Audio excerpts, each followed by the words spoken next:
Good day to all of you.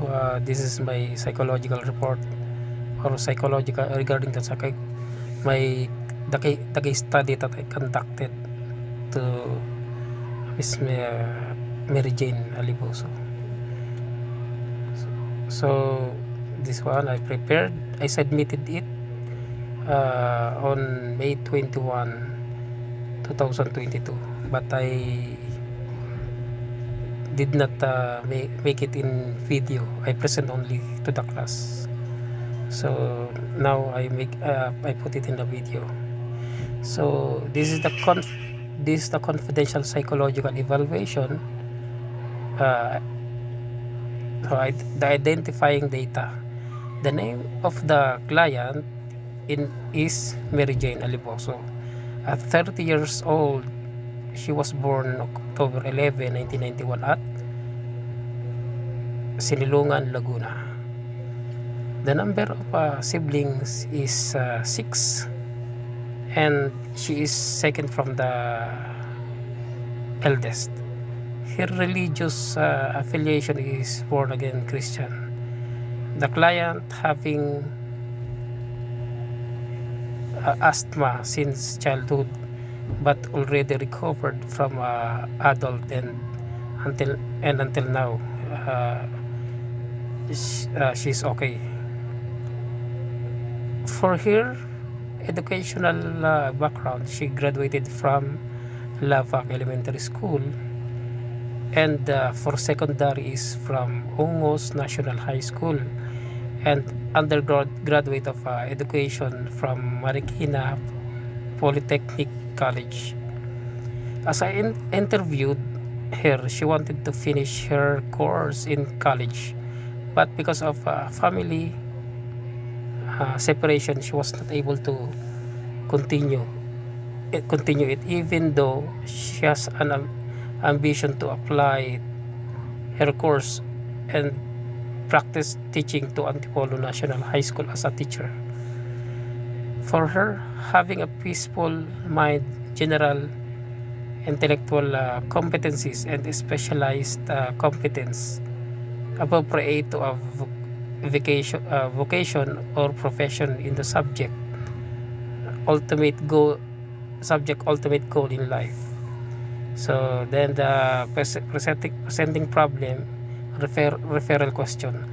The problem that raised by my client when I interviewed her is about the separation of their family that affected their economic status, and felt some negative feelings such as guilt, envy to other family that are completed and sustain their needs. They are affected that tendency to withdraw to social life before and not to continue their studies.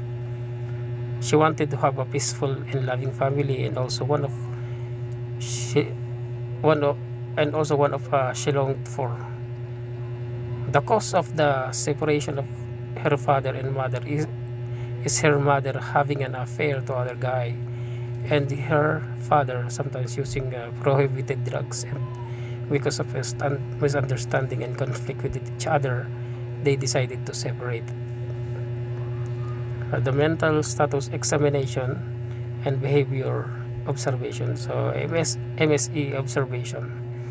During interview to my client, I observed that when she disclosed the problem for her family, she getting emotional and stopped from speaking, and sometimes speaks slowly. That seems she recalled the past experience to her family. When the psychological test was given to her, she done it easily. And the behavioral observation, her behavior from her home, she is loving to her husband and 2 child, and consistently manage her family well. She is friendly to her neighbors. She act in normal way. But if she disclosed about her family, she getting emotional.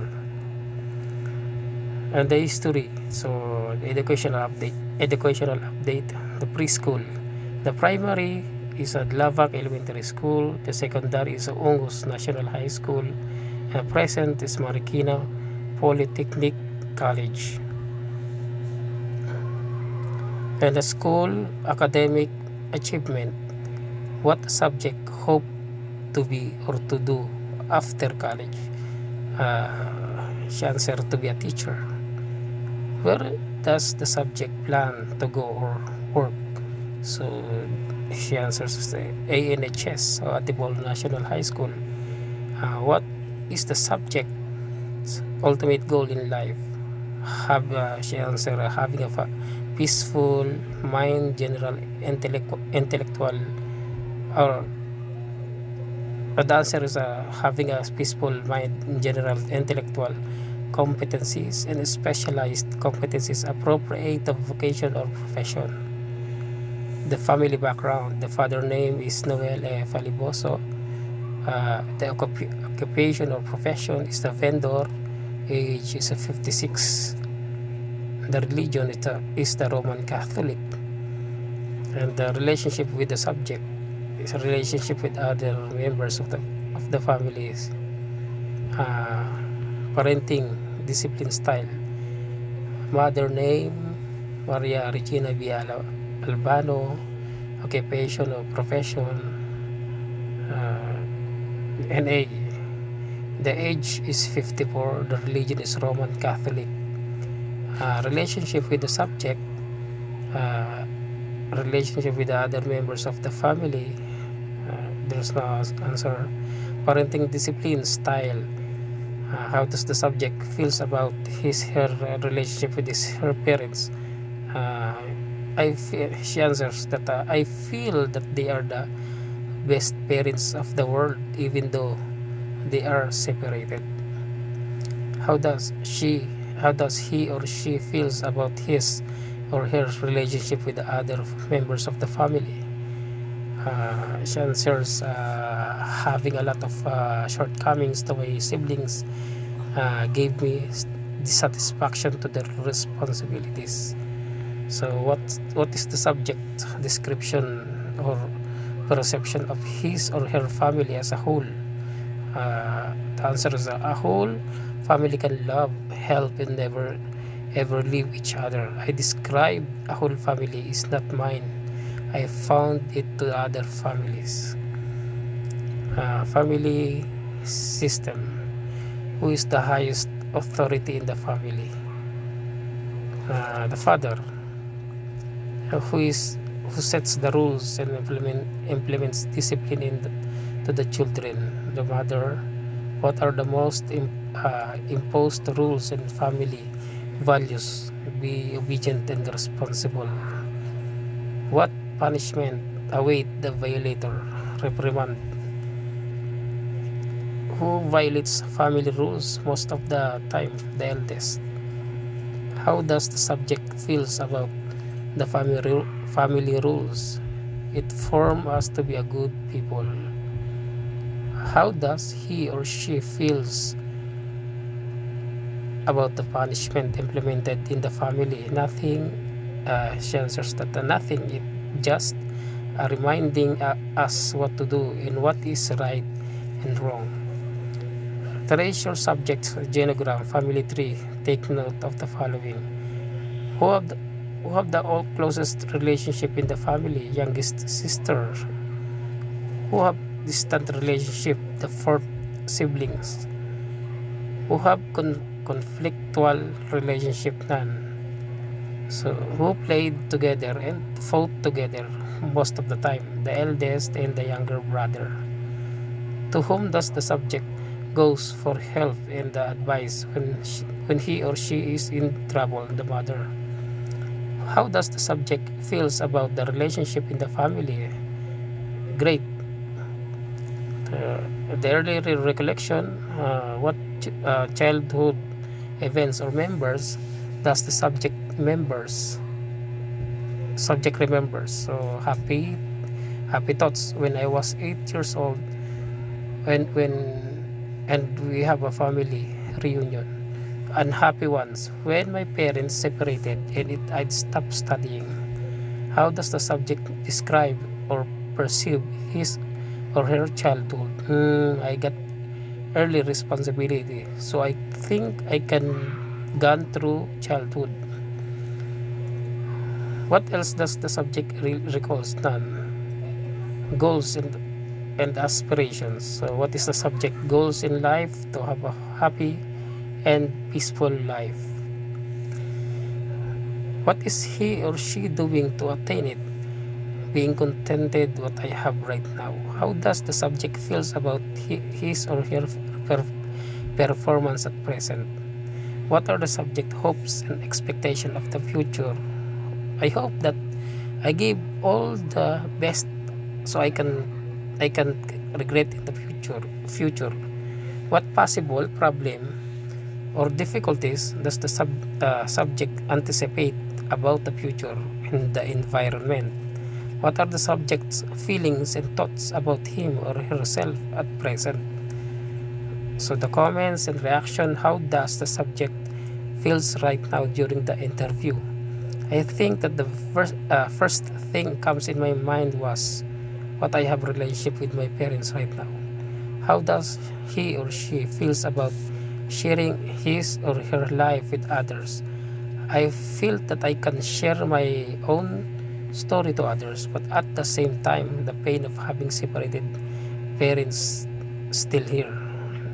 And the other comments, she don't have an answer. So this one, the form or the list of the questions that I given to her, and she she put or she wrote the some of the answers here in the some to the questions that I gave to him to her.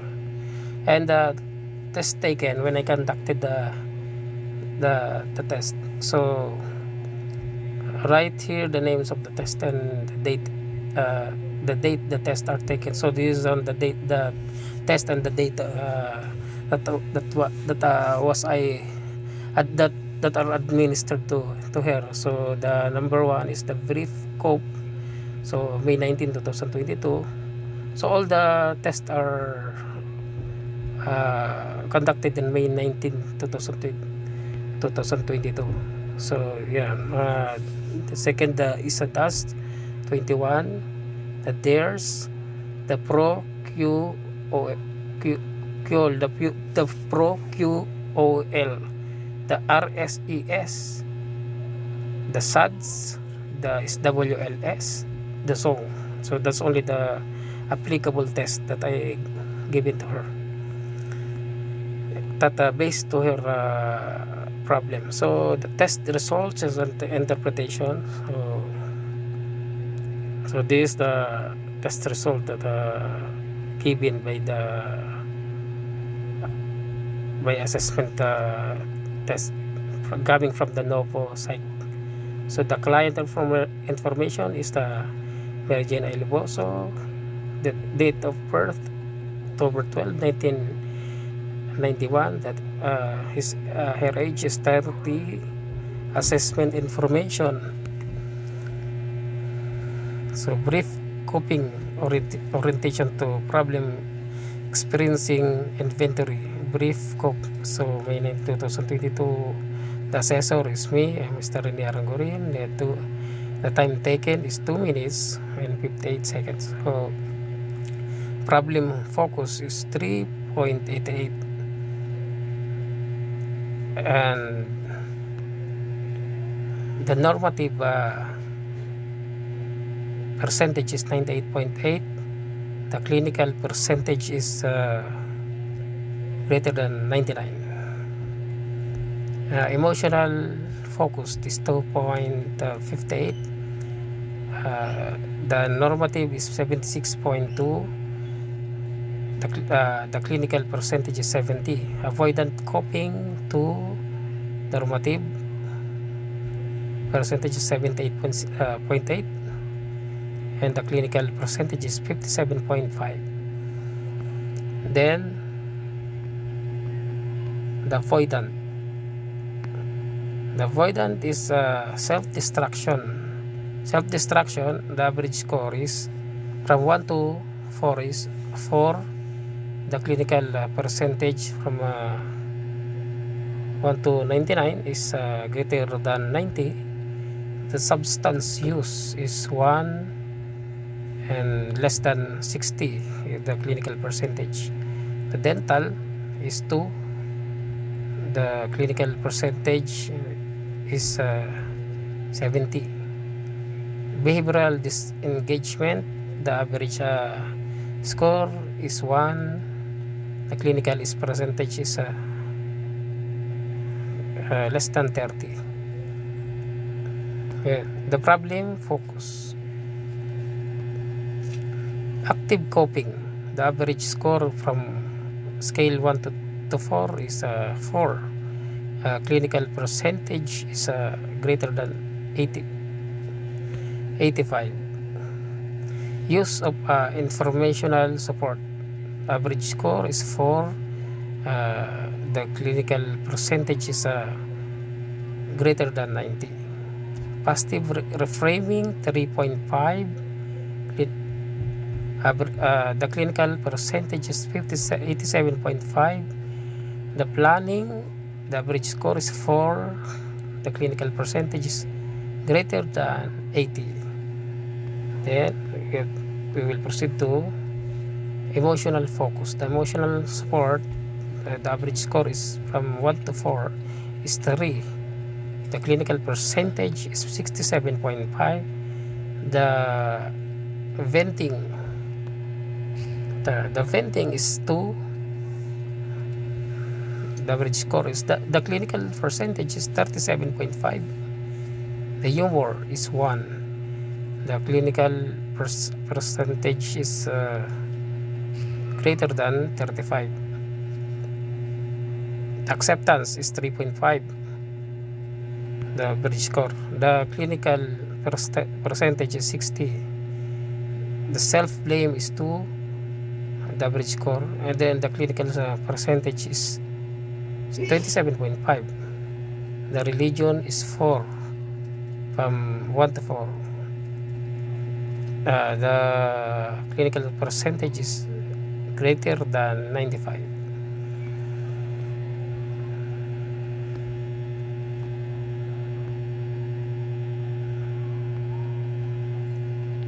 Then we will go to scoring and interpretation. The scores are presented for 3 overacting coping style as average scores. Some of the item scores divided by number of item, indicating the degree to which the respondent has been engaging in that coping style.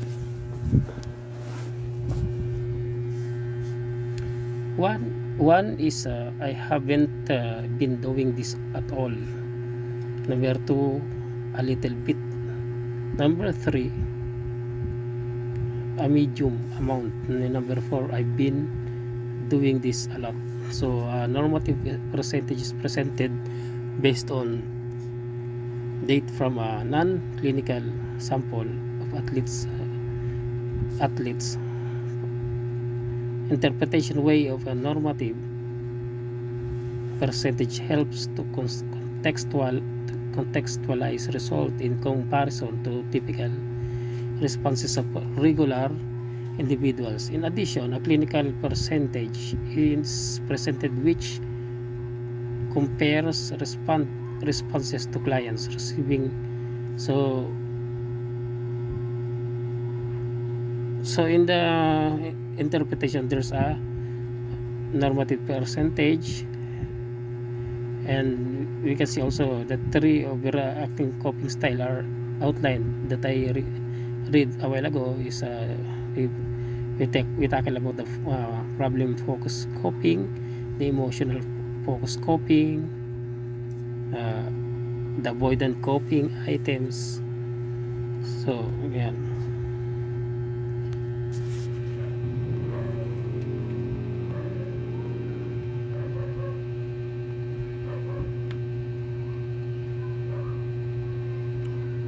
And the scoring and interpretation information. So here the clinical responses is I haven't been doing this at all, so number 1. So a little bit, number 2. A medium amount, I have been doing this a lot, number 4. So I have been percentage my effort on doing something about the situation I'm in, number 1. A little bit, number 2. 3 and 4. A medium amount is I've been doing this a lot, and number 4. I've been saying to myself, this isn't real. So number 1, I haven't been doing this at all. And a little bit, number 2. A medium amount, number 3. I've been doing this a lot, number 4. So number 4, I've been using alcohol or other drugs to make myself feel better.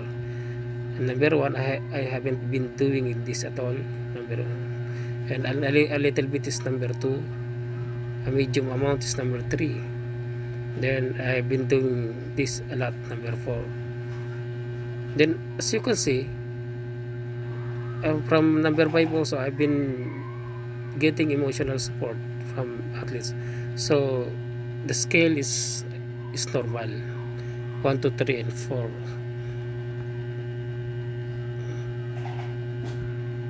Then the client responses.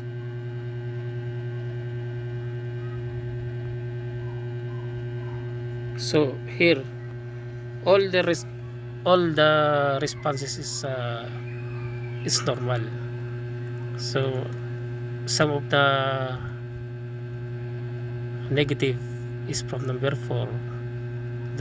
I have been doing this at all, meaning to say she is aware of what she's doing, meaning the awareness of the real happening in life is, I think that she is handling well, or maybe she is accepting something. But of course, there's happen to her life that she cannot forget, and she longing for that, for the things that someday it will gonna come back, or it gonna happen again with good fortune.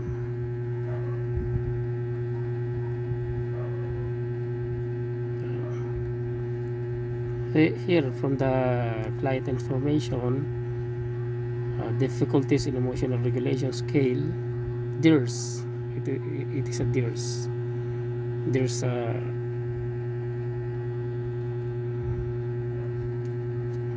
assessment. Okay, non-acceptance of emotional responses. This is 21, 85.8, the clinical percentage. Difficulty engaging in goal-directed behavior is 9. Clinical percentage is 6.4. The impulse control difficulties is 24. Clinical percentage is 98.9. Lack of emotional awareness is 11. Clinical percentage is 17.8. Limited access to emotion regulation strategies 16. The clinical percentage is 30.8. So lack of emotional clarity is 16. The clinical percentage is 83.8. So the total score is 97, and the total score of clinical percentage is 63.3. So score are presented as a total score as well as score for each of the 6 subscale. Scores are also presented as a percentage rank, which compares the respondent score which against the adults seeking outpatient psychological therapy. A percentage of 60 50 indicates a typical score in comparison to other presenting treatment with higher score. So subscales, non-acceptance of emotional response 11, 12, 21. So okay, so we have to go to the client responses. I am clear about my feeling almost never. Number 5. Sometimes for about half the time is 3. So most of the time 2, almost always. Yan, number 1. So here the number 1 is non-acceptance of emotional responses. Then the number 5 is limited access to emotion regulation and strategies. And number 3 is impulse control difficulties. In number 4, lack of emotional awareness. Okay,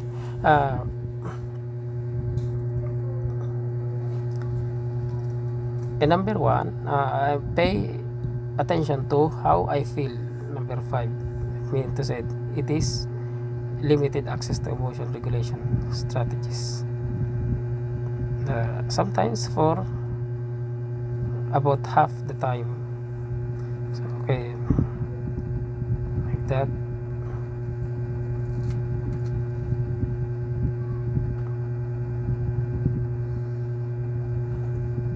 And in the client responses, some of the questions I pay attention to the how I feel.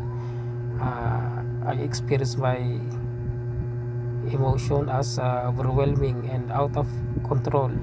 I have no idea how I am feeling. I have difficulty making sense out of feelings.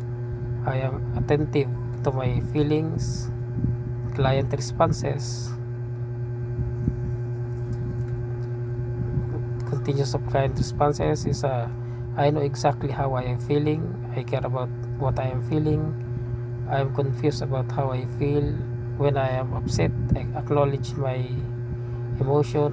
When I am upset, I become angry with myself for feeling that way. When I am upset, I become embarrassed for feeling that way. When I am upset, I have difficulty getting work done. When I am upset, I have out of emotion, out of control. When I'm upset, I believe that I will remain that way for a long time.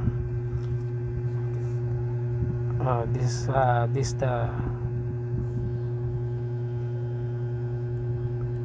and then this is the score.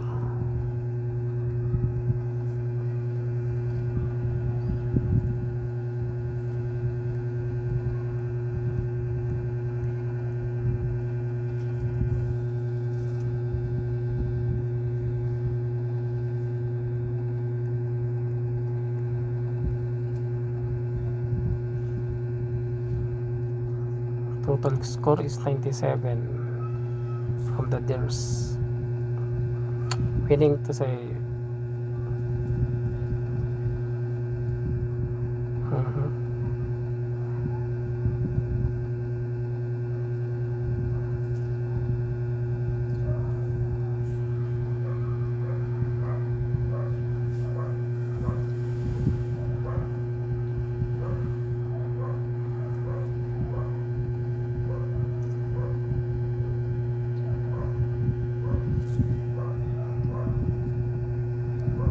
as I interpret this, the score is higher scores, meaning there's a greater problem with emotion regulation.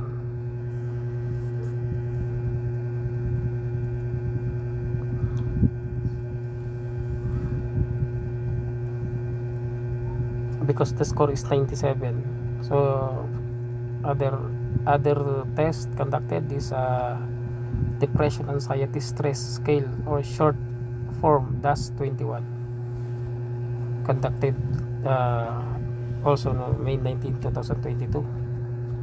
So the depression raw score is 3, then the percentile is 51.8, The anxiety is 9. The percentile is 99.2. Stress 8. Percentile is 78.2. And the total score, raw score, is 20, and the percentile is 66.3. So relative to the sample population, this patient is in the normal range for depression, severe range for anxiety, then the mid range for stress. So this is the bar graph. The higher score is anxiety, and the depression is lower, and the stress is from the middle of the anxiety. Then this the client responses during conducted the test. Some of the question there is: I found it hard to wind down. I was aware of dryness of my mouth. I couldn't seem to experience any positive feeling at all. I experienced breathing difficulty, excessively rapidly, everything. So yeah, this is the score, the level of score. Then another test conducted. First, before I read this test, the professional quality of life scale, we have to interpret first this test.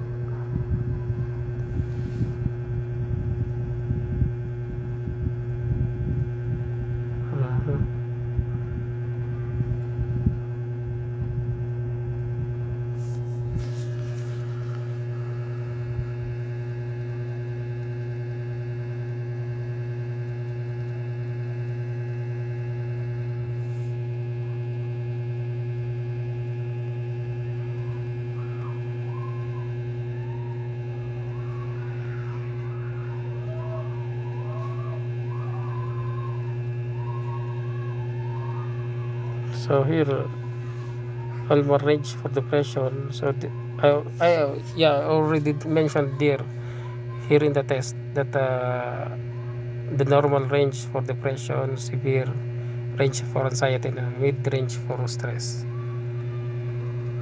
Meaning that the client has an anxiety because of the longingness for the past happened of the separation of her family. Then the frustration that her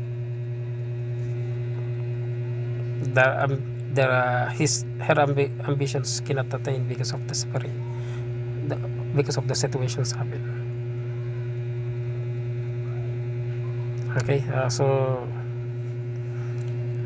and that here from the professional quality of life scale, the results is burnout. Comparison satisfaction is 48, the raw score, from the 10 to 20 to 50.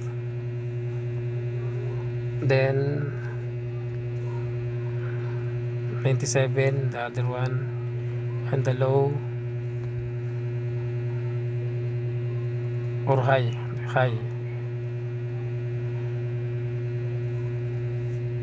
97.8, and the burnout 19, the raw score, and 44 in the low.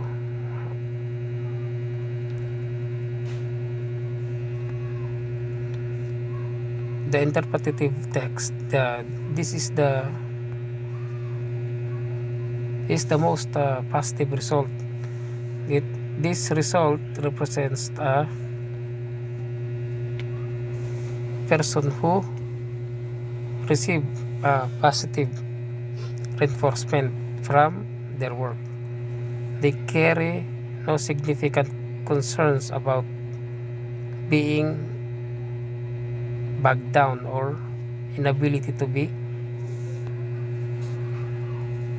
efficacious in their work, either as in individual or when their organization. They do not suffer any noteworthy fears resulting from their work. These persons may benefit from engagement opportunities for continuing education and other opportunities to grow in their position. They are like good influences on their colleagues and their organization. They are probably liked by their patients who seek out their assistance. So, yeah, this is the interpreted text. And then comparison satisfaction, the burnout. Meaning here in this the text, here in the ProQOL test, there's a positive normal result of the client. The other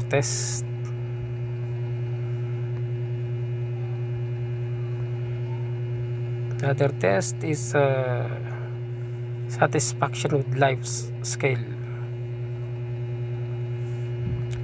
The interpretative text or the result, because here the raw score is 28 and the value. So the interpretative text is satisfied individuals who score in the range like their lives and feel that things are going well. Of course, their lives are not perfect, but they feel that things are mostly good. Furthermore, just because the person is satisfied does not mean she or he is complacent. In fact, growth and challenge might be part of the reason the respondent is satisfied. For most people in the high scoring range, life is enjoyable and the major domains of life are going well. A work or school, family, friends, leisure, in personal development. The person may draw motivation from the areas of dissatisfaction.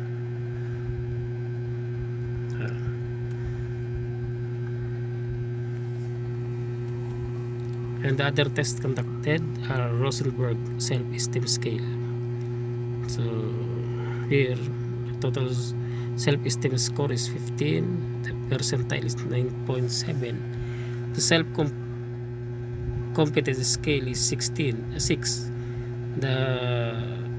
percentile is 7.7, the self-liking scale is 7, the percentile is 14, the SL scale is 1, the percentile is 42.8, and the interpretative text is this individual has below average self-esteem.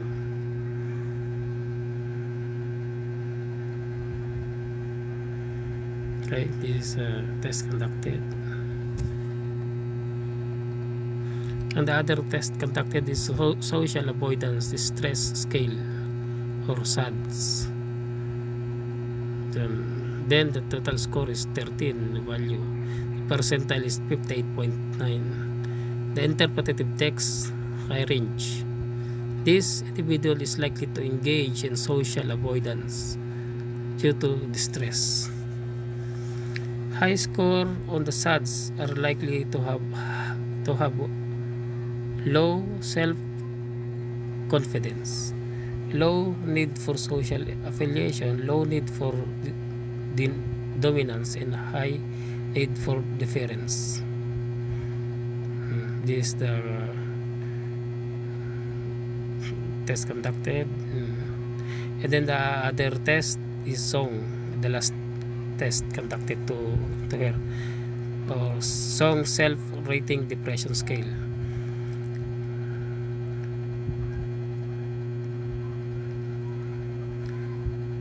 Total score is 40. The core depressive factor is 14. Cognitive factor is 11. Anxiety factor is 5. The somatic factor is 4. Then interpretative text, this individual scored within the normal range. Okay.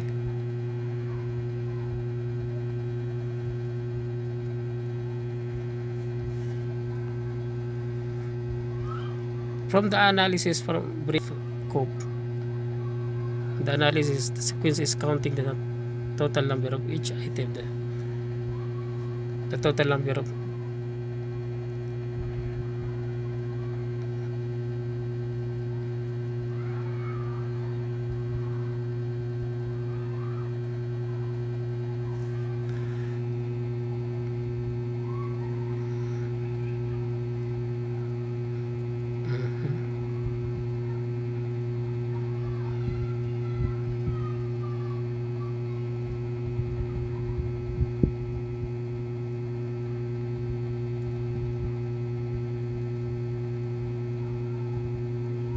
we go back to the interpretations.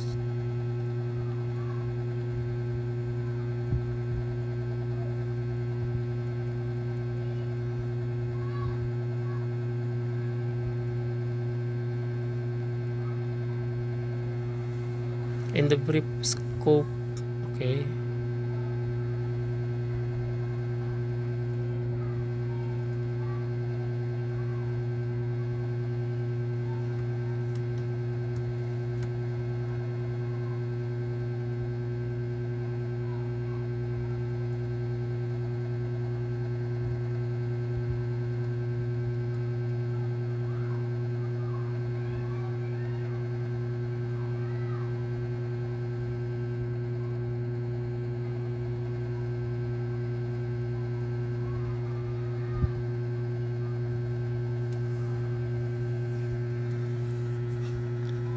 during the interpretation in normative percentile, it is most helpful to look at the pattern of okay.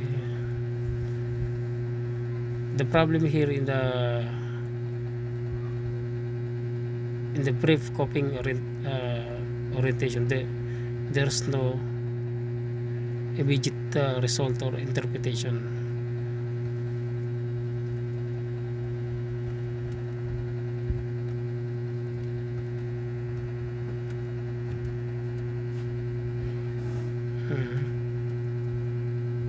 But as we analyze here, the avoidant is more higher. The avoidant is more, self-destruction is more higher in the avoidant.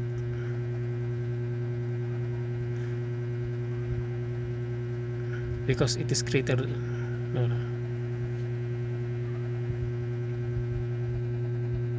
No, the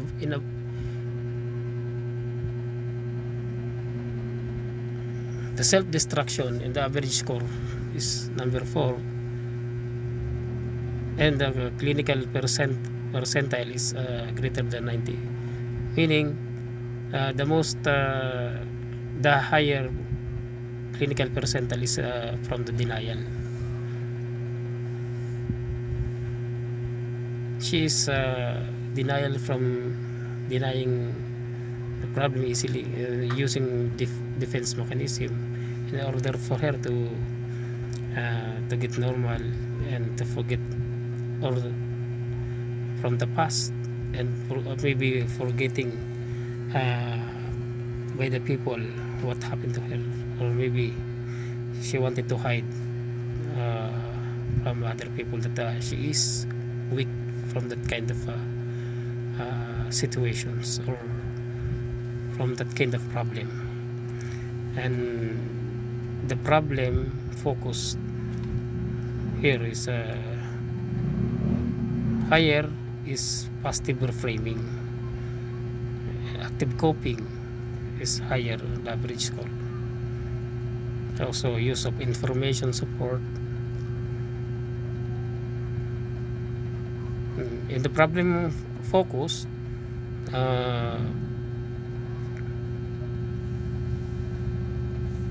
maybe she put her problem to another kind of things in order for her to just to not focusing to that kind of situation, so that she cannot getting easily she not easily remembered, or she not easily getting emotional. So the emotion focus, the acceptance is the higher, or I think the emotional support is higher, and second is acceptance. The venting,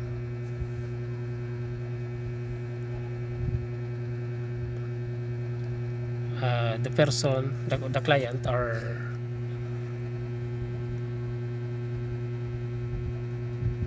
accepting the things.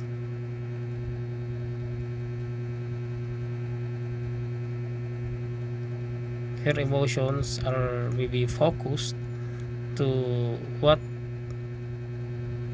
is now, what happened is to now, because uh, she had already with her own family, like that. She had a two son, and she had a husband, like that. Maybe uh, she's more focused her attention to her family, to her own family. Okay.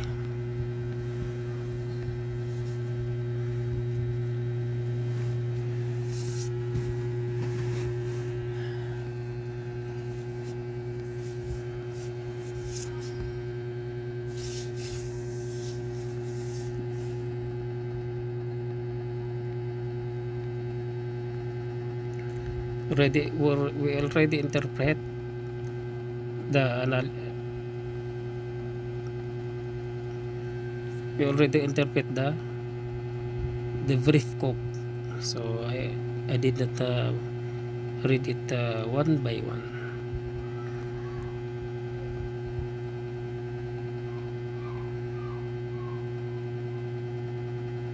From there's okay, no need to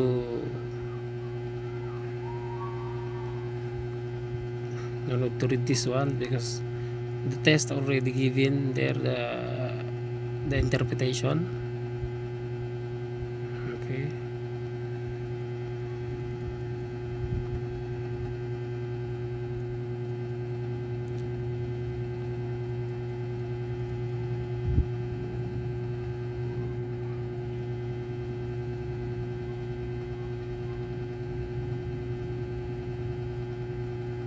A present working impression. So the client main problem is about the separation of her family that affect their economic status, studies, and lead to emotional problem. In relation to client analysis of problem, the theories of personality and adult separation anxiety disorder in DSM-5, the theory of personality has also explained about the separation, or we call it separation theory, is integrative even beyond the blending of the psychoanalytic and existential views. It views people as being innately innocent rather than destructive or corrupt, and thereby it rejects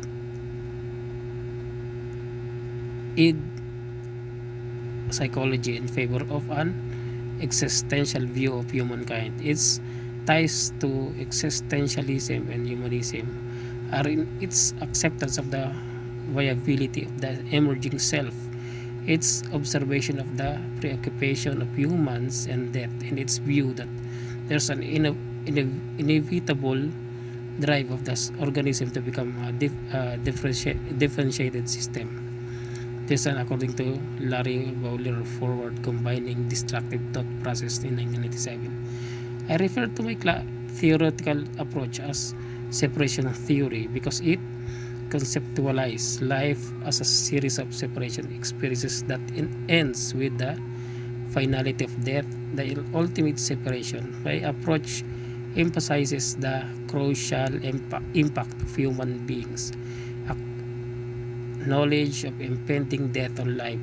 Each successive separation predisposed state of anxiety and unrest. The resultant fear is compensated for by forming a fantasy or illusion or connection with which I am. The fantasies bond. The fantasies process soothes the anxiety and pain.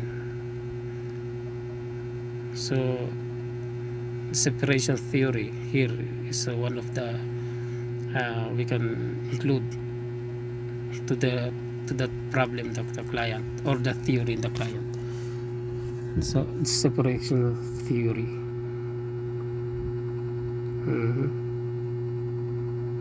And the other is attachment theory. The primary caregiver.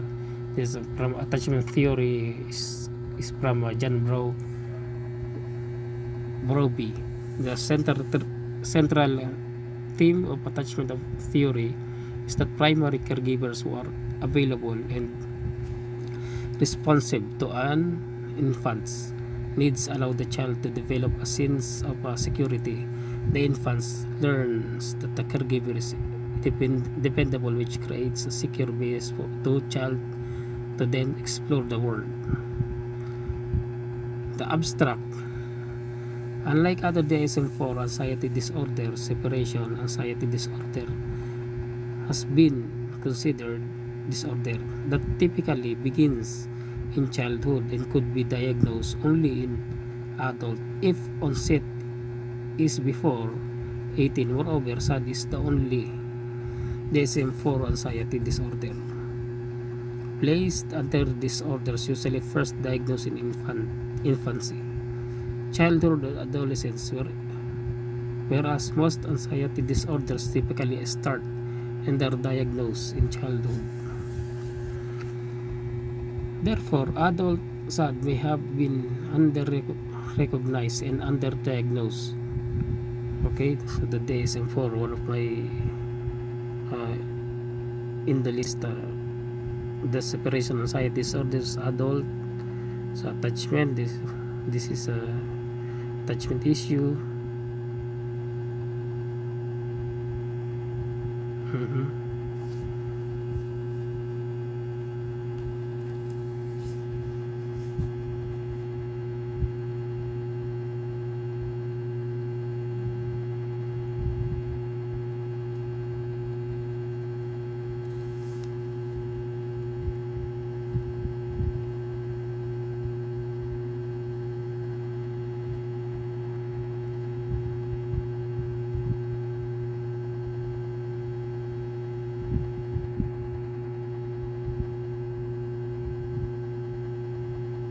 Okay, separation anxiety disorder is adult.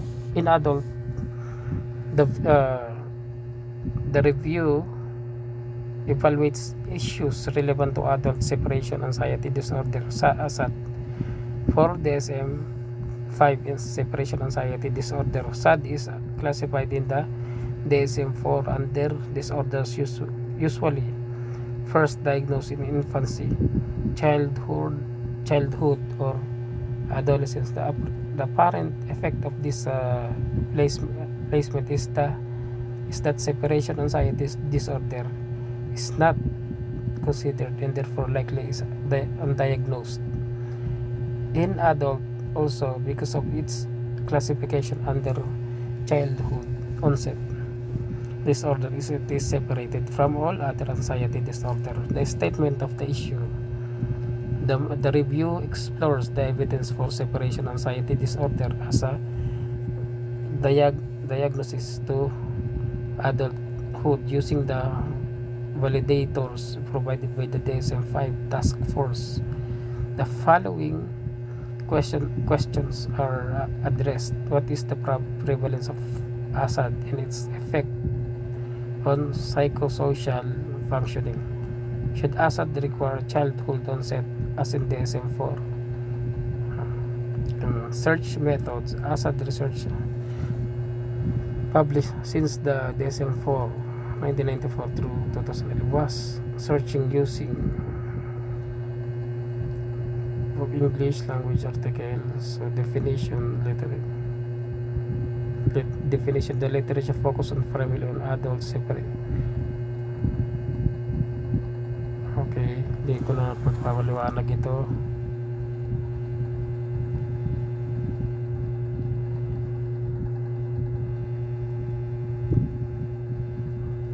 So and then the recommendation, my recommendation to the client acceptance for the experience, and let her parent talk what was good for their family, and also I recommend for the consultation of the client to mental health professional.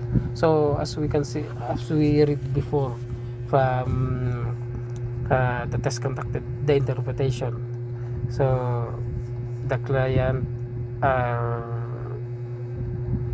accepted the what happened to her family, but you know, even accept it is already accepted, there's maybe one portion, or if she tried to recall the problem, maybe she wanted and maybe longing to unite again her family, but the I think there's only the only prayer only the solution.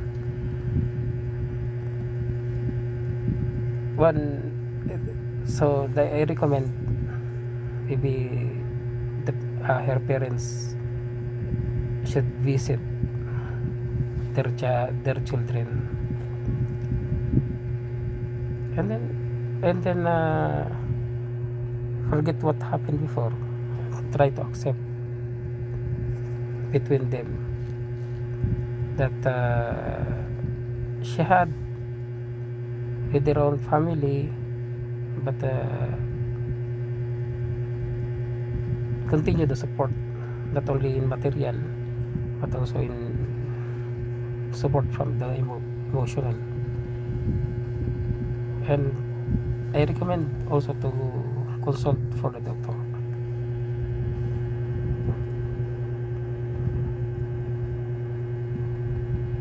Yeah, that's only.